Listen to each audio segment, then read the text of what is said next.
मुख्यमंत्री योगी आदित्यनाथ, रक्षा मंत्री राजनाथ सिंह और सड़क परिवहन मंत्री नितिन गडकरी ने लखनऊ में 280 करोड़ के 2 फ्लाईओवर परियोजना का लोकार्पण और शिलान्यास किया।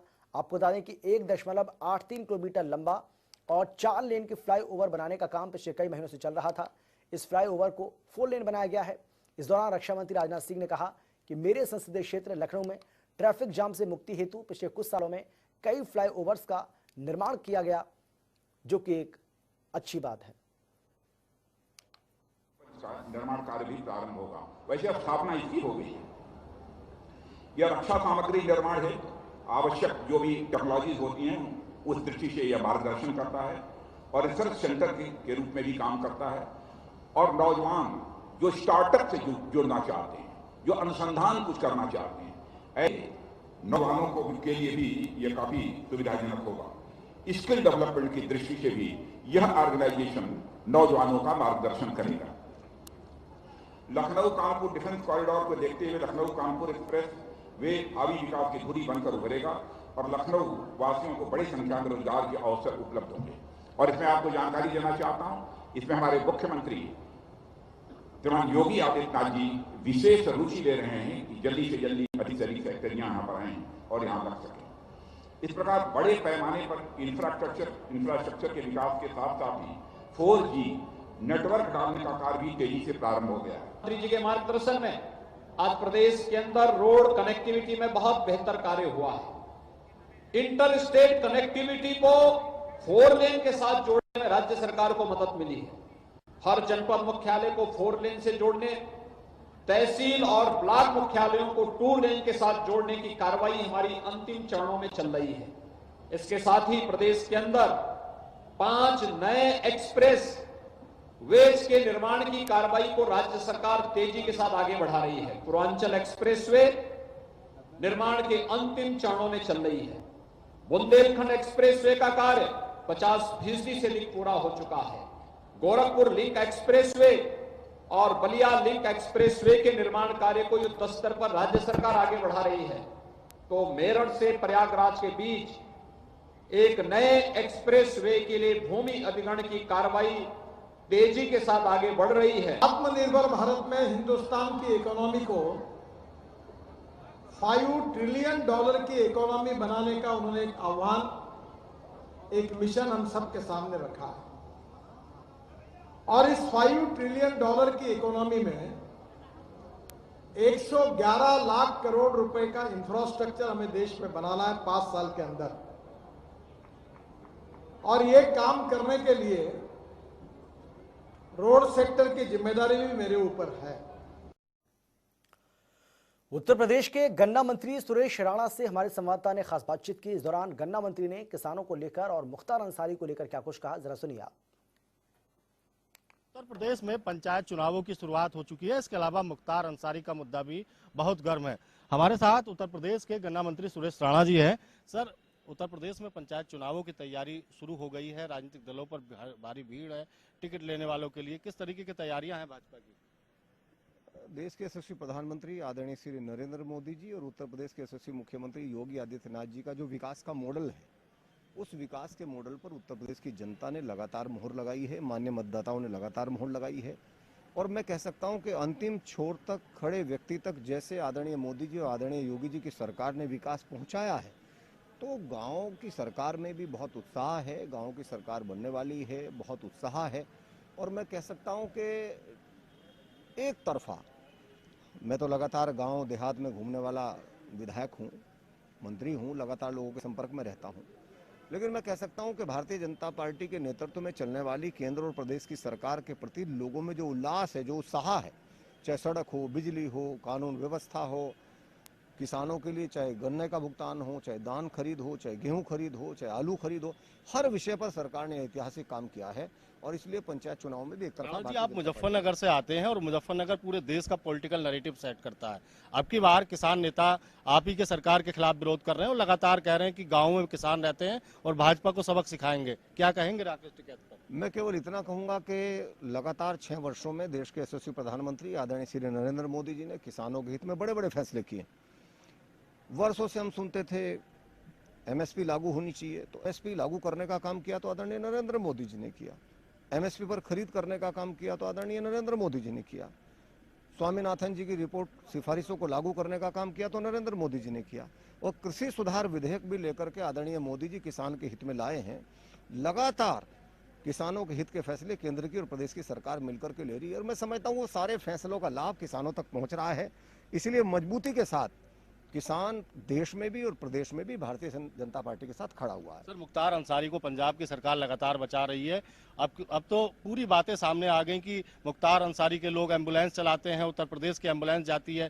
क्या कहेंगे, क्या सरकार जांच करा रही है इसमें? कौन लोग अपराधियों के और अपराधों के संरक्षक हैं, ये जनता के सामने स्पष्ट हो गया है। Thank you. ये थे सुरेश राणा, जिनका साफ तौर पर कहना है कि उत्तर प्रदेश में भाजपा अपने 4 साल के कामों को लेकर चुनाव लड़ेगी। इसके अलावा मुख्तार अंसारी पर उन्होंने कहा कि जो भी उत्तर प्रदेश में अपराधी है उसको उत्तर प्रदेश की योगी सरकार बकसने का काम नहीं करेगी। वीडियो जर्नलिस्ट आशीष के साथ संजीव कपासिया, जनता टीवी, लखनऊ। उत्तर प्रदेश की राजनीतिक फिजाओं में उत्तर प्रदेश में पंचायती चुनाव को लेकर कांग्रेस प्रदेश अध्यक्ष अजय कुमार लल्लू ने हमारे संवाददाता से खास बातचीत की। इस दौरान उन्होंने पंचायती चुनाव की तैयारियों पर बात की तो मुख्तार एम्बुलेंस मामले को लेकर भी क्या कुछ कहा है, जरा सुनिए आप। फिजाओं में इस समय 2 मुद्दे गर्म हैं।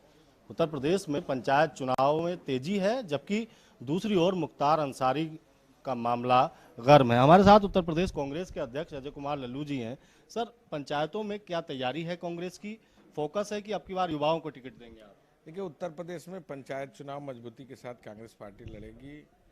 सभी जगहों पर हम प्रत्याशी के चयन की प्रक्रिया के अंतिम रूप में देने की तैयारी में है। संगठन के सारे लोग लगे हुए हैं और जो हमने उत्तर प्रदेश में तमाम विषयों और मुद्दों को लेकर, चाहे किसान, नौजवान, गांव, गरीब, खेत खलिहान, कानून व्यवस्था और जो महंगाई को लेकर कांग्रेस पार्टी ने संघर्ष किया है, ब्लॉक और हमने न्याय पंचायत बनाए, निश्चित रूप से हम कार्यकर्ताओं के दम पर, चूंकि ये चुनाव कार्यकर्ताओं का है, तो कार्यकर्ताओं के दम पर हम उत्तर प्रदेश में जनता का आशीर्वाद प्राप्त करेंगे। प्रियंका गांधी लगातार एक्टिव है उत्तर प्रदेश में। आपने भी तमाम किसान महासम्मेलन पश्चिम उत्तर प्रदेश में किए हैं। कितना फायदा मिलेगा किसान आंदोलन का?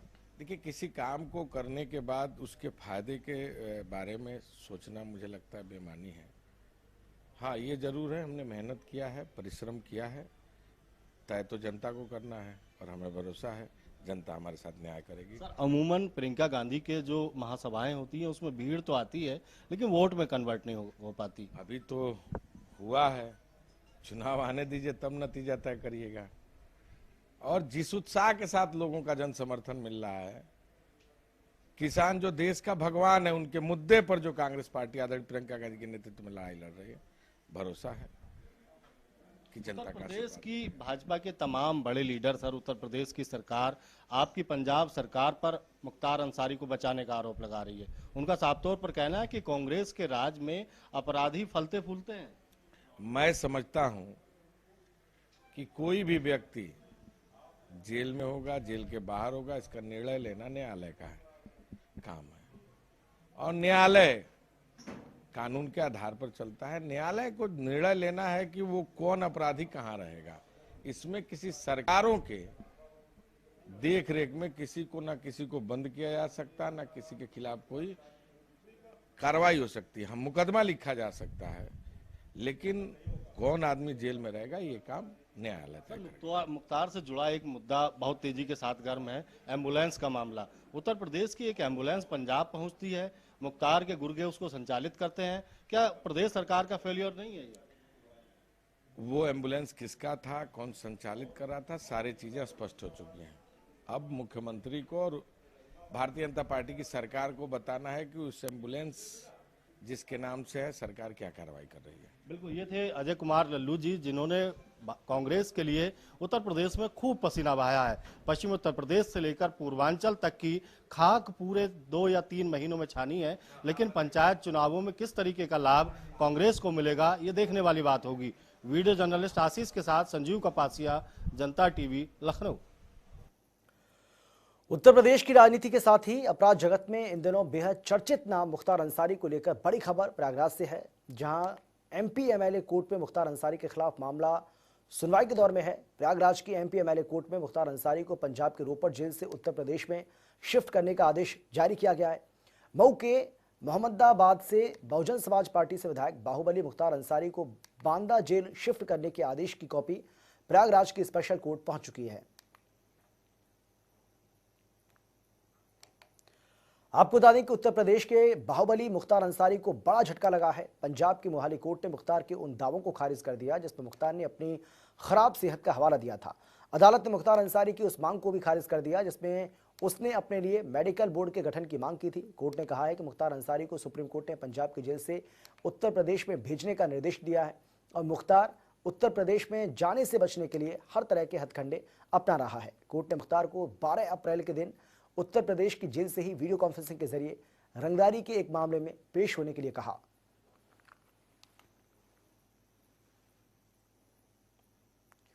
माफिया मुख्तार अंसारी को मोहाली कोर्ट में पेश करने के लिए इस्तेमाल की गई एम्बुलेंस का मामला अब तूल पकड़ता जा रहा है। बाराबंकी के एआरटीओ पंकज सिंह ने शहर कोतवाली में डॉक्टर अलका राय पर मुकदमा दर्ज कराया है। पंकज सिंह ने अपनी तहरीर में कहा कि फर्जी वोटर आईडी के सहारे डॉक्टर अलका राय ने वाहन का पंजीकरण कराया। आपको बता दें कि पंजाब के रोपड़ जेल में बंद बसपा विधायक और माफिया मुख्तार अंसारी को मोहाली कोर्ट में पेश किए जाने के लिए बाराबंकी नंबर की एम्बुलेंस का प्रयोग किया गया था। इस मामले में गुरुवार को एआरटीओ द्वारा बताया गया था कि एम्बुलेंस श्याम सन्स हॉस्पिटल के डॉक्टर अलका राय निवासी रफी नगर बाराबंकी के पते पर पंजीकृत है, जिसकी फिटनेस 2017 में ही समाप्त हो चुकी है। इसे लेकर जनवरी 2020 में भेजी गई नोटिस का जवाब भी नहीं दिया गया और ना ही फिटनेस का रिन्यूअल कराया गया।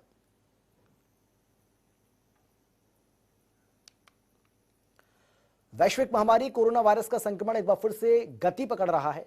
उत्तर प्रदेश में सीएम योगी आदित्यनाथ ने इसकी गंभीरता को देखते हुए कक्षा 8 तक के सभी सरकारी और निजी स्कूलों को 11 अप्रैल तक बंद रखने का निर्देश जारी किया।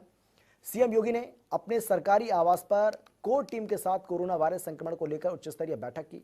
बैठक में चिकित्सा शिक्षा मंत्री सुरेश कुमार खन्ना के साथ मुख्य सचिव राजेंद्र कुमार तिवारी और डीजीपी हितेश चंद्र अवस्थी भी कई अधिकारियों के साथ मौजूद थे।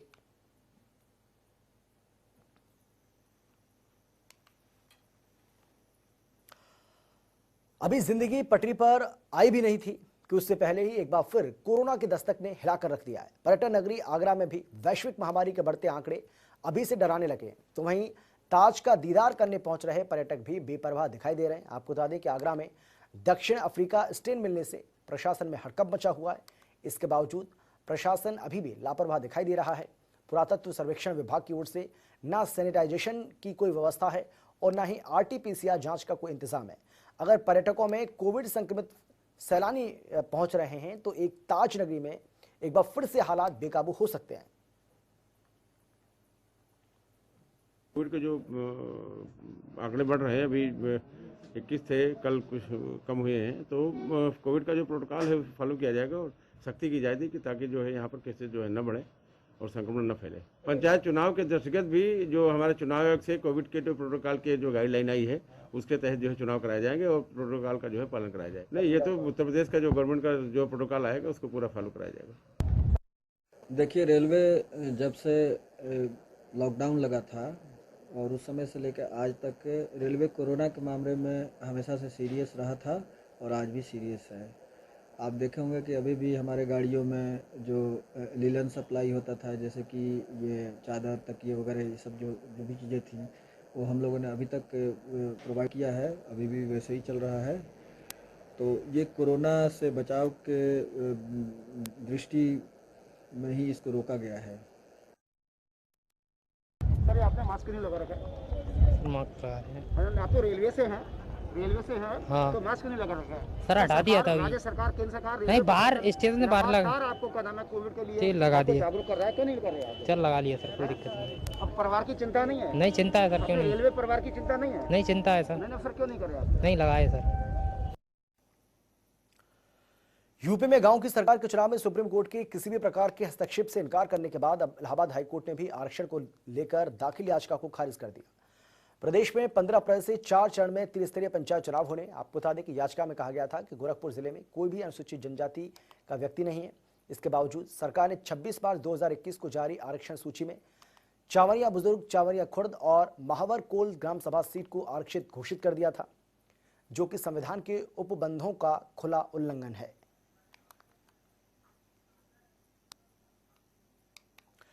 यूपी में गांव की सरकार पर भी अब दबदबा कायम करने की बड़ी तैयारी में लगी भारतीय जनता पार्टी ने यूपी पंचायत चुनाव में जिला पंचायत सदस्यों की पहली सूची जारी कर दी। यूपी और देश की सत्ता पर काबिज बीजेपी ने पहली सूची में 8 जिलों के प्रत्याशियों का नाम फाइनल किया। भारतीय जनता पार्टी उत्तर प्रदेश के अध्यक्ष स्वतंत्र देव सिंह ने आज जिला पंचायत सदस्यों की पहली सूची जारी की है। इसमें 8 जिलों के प्रत्याशियों का नाम शामिल है।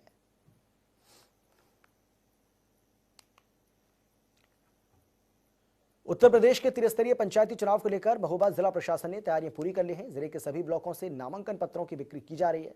3 और 4 अप्रैल को नामांकन की प्रक्रिया संपन्न होने के बाद त्रिस्तरीय पंचायत चुनाव के पहले चरण में होने वाली वोटिंग को लेकर जिला प्रशासन युद्ध स्तर पर काम कर रहा है।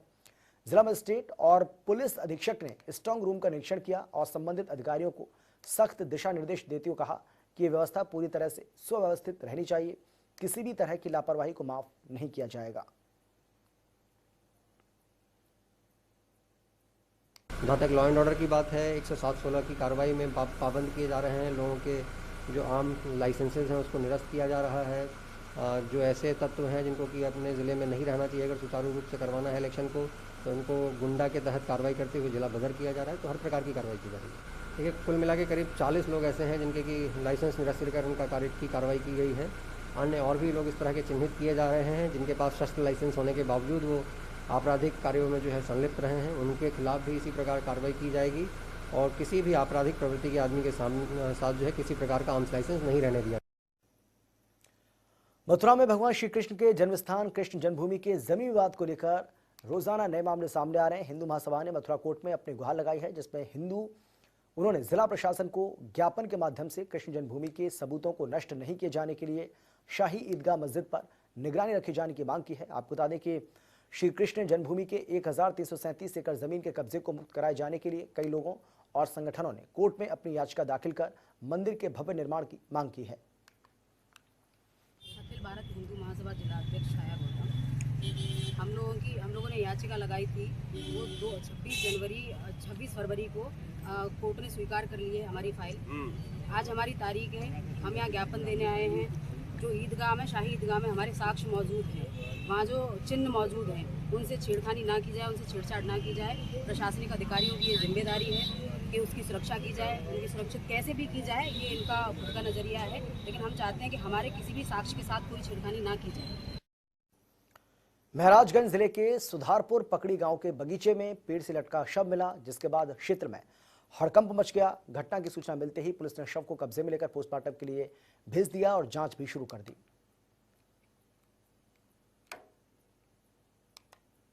जानकारी मिली थी कि पेड़ से लटका हुआ शव मिला है।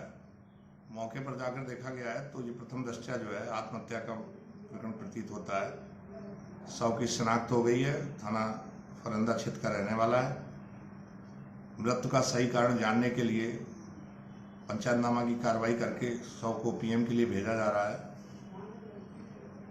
प्रारंभिक जांच से ये प्रतीत होता है कि इसने किसी कारण से जो है फांसी लगाकर आत्महत्या की है। फिर भी पोस्टमार्टम रिपोर्ट से मृत्यु का कारण जो भी स्पष्ट होगा तदनुसार विधिक कार्रवाई की जाएगी।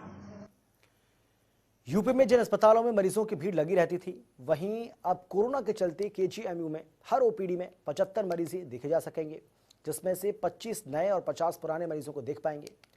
आपको बता दें कि लखनऊ के केजीएमयू, आरएमएल, एसजीपीजीआई के सभी ओपीडी में डॉक्टर को दिखाने से पहले लोगों को कोरोना जांच करना अनिवार्य होगा।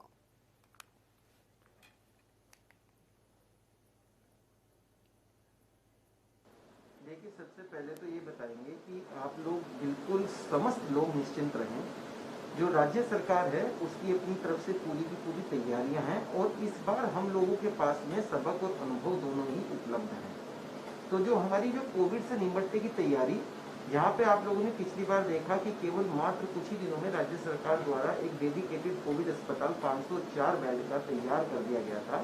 तो अब कमोबेश अभी वो स्थिति नहीं है। धीरे धीरे जिस प्रकार से समस्या बढ़ रही है उसी प्रकार से हमारी समस्त तैयारियां जारी हैं। हरदोई में पंचायत चुनाव के पहले चरण में ऐसे में आरक्षण सूची जारी होते ही पुलिस ने सभी अपराधियों पर शिकंजा कसने की कवायद भी शुरू कर दी। लेकिन अब डीएम, एसपी लगातार ब्लॉकों का निरीक्षण कर रहे हैं। ऐसे में दोनों अधिकारियों ने बिलग्राम ब्लॉक का निरीक्षण किया और कहा कि चुनाव में गड़बड़ी करने वालों के विरुद्ध कड़ी कार्रवाई की जाएगी। देखिए, हम और डीएम साहब जगह जगह जाकर संवेदनशील प्लस बूथों का स्वयं निरीक्षण कर रहे हैं और ये जानकारी कर रहे हैं कि वहाँ पर चुनाव शांतिपूर्वक हो और यदि कोई असामाजिक तत्व गांव में या बूथ में है और वो चुनाव को प्रभावित कर सकता है तो उसके खिलाफ बड़ी सख्ती से कार्रवाई के निर्देश हमने अभी आपने देखा एसएचओ और सीओ साहबान और एसडीएम साहब को दिए हैं। ऐसे लोगों के खिलाफ कोई मुरव्वत ना हो, सख्ती से इनके खिलाफ कार्रवाई हो, पुलिस निगरानी रखे, अधिक से अधिक ऐसे लोग पाबंद हो जाएं और यही निर्देश हम जगह जगह जहां बूथ का निरीक्षण कर रहे हैं वो दे रहे हैं और इंश्योर करा रहे हैं कि चुनाव हमारा बहुत सकुशल होगा। जौनपुर त्रिस्तरीय पंचायत चुनाव को लेकर जिले के कई बैंकों पर पंचायत चुनाव लड़ रहे प्रत्याशियों की ओर से चालान जमा करने के लिए लंबी कतार देखी गई, जिनको नियंत्रित करने के लिए पुलिस बल की तैनाती भी की गई। वहीं कई बैंकों के बाहर धूप में खड़े लोग गश्त खाकर गिर पड़े। इसके बावजूद उनके हौसले बुलंद हैं। आपको बता दें कि चुनाव के समय में महिलाएं भी जोर आजमाइश कर रही हैं और वो भी लाइन लगाकर चालान जमा कर रही हैं। तो इसी के साथ इस बुलेटिन में फिलहाल इतना ही। छोटे से ब्रेक के बाद फौरन लौटेंगे। आप देखते रहिए जनता टीवी।